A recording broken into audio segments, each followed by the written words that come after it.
بسم اللہ الرحمن الرحیم۔ السلام علیکم۔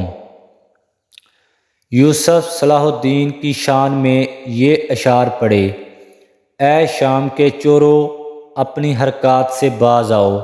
میں تمہیں نصیحت کرتا ہوں کہ پیغمبر کے ہم نام یوسف سے اپنی جانوں کو بچاؤ۔ وہ یوسف علیہ السلام عورتوں کے ہاتھ کٹنے والے تھے اور یہ یوسف مردوں کے ہاتھ کاٹنے والا ہے۔ سلطان عدل کے درباری شاعر ہرقلہ نے اپنے اشعار میں قرآن کریم کے اس واقعہ کی طرف اشارہ کیا تھا جس میں زلیخا کی ساتھی عورتوں نے حضرت یوسف کا حسن و جمال دیکھ کر لیمو کاٹنے کی بجائے اپنے ہاتھ کاٹ لیے تھے۔ دمشق کا نظم و نسق درست کرنے کے بعد سلطان نور الدین محمود زنگی واپس حلب چلے گئے۔ پھر اسی زمانے میں سلطان عدل نے سرکار دو عالم صلی اللہ علیہ وسلم کو خواب میں دیکھا۔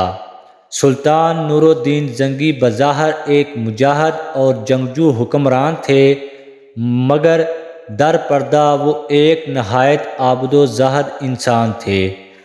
عام مسلمانوں کی طرح وہ پانچوں وقت با جماعت نماز ادا کرتے، رمضان المبارک کے پورے روزے رکھتے، لیکن سلطان عدل کا ایک پوشیدہ عمل یہ بھی تھا کہ وہ ہر رات سرور کونین صلی اللہ علیہ وسلم پر بڑے پرسوز لہجے میں درود و سلام بھیجتے، یہاں تک کہ ان کی آنکھوں سے آنسو جاری ہو جاتے اور پھر وہ اسی حالت میں سو جاتے۔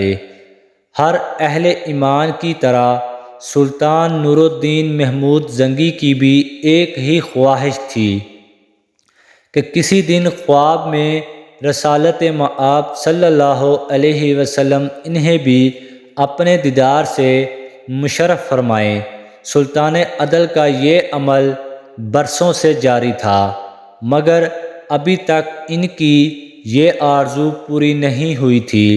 پھر 557 ہجری کی ایک رات جب وہ سوئے تو دیدار مصطفیٰ صلی اللہ علیہ وسلم سے ان کی تشنہ آرزو سیراب ہو گئی۔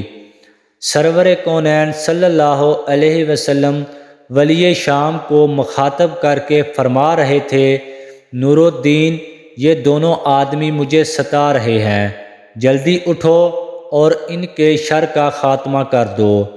سرکار دو عالم صلی اللہ علیہ وسلم کی زیارت کے بعد سلطان نور الدین محمود زنگی کو دو اور نورانی چہرے نظر آئے۔ ان دونوں کی بڑی بڑی داڑھیاں تھیں اور رنگ بہت زیادہ گورا تھا۔ پھر وہ دونوں نورانی چہرے بھی غائب ہو گئے۔ سلطان نور الدین زنگی کی آنکھ کھل گئی اور وہ گھبرا کر اٹھ بیٹھے۔ بہت ہی عجیب خواب تھا۔ ایک طرف حضور اکرم صلی اللہ علیہ وسلم نے سلطان عدل کو اپنی زیارت سے بھی شرف یاب کیا تھا اور شکایتاً یہ بھی فرمایا تھا کہ دو آدمی آپ کو ستا رہے ہیں۔ سلطان نور الدین زنگی اس خواب کی تعبیر سمجھنے سے قاصر رہے۔ پھر ان پر وحشت سی طاری ہو گئی اور وہ رو رو کر رات بھر توبہ و استغفار کرتے رہے، یہاں تک کہ فجر کی اذان ہو گئی۔ پھر سلطان نور الدین محمود زنگی نے نماز ادا کی، کچھ دیر تک حسب معمول قرآن مجید کی تلاوت کرتے رہے۔ اس کے بعد دربار آراستہ کیا۔ یہ وہ زمانہ تھا جب سلطان عدل دمشق میں مقیم تھے۔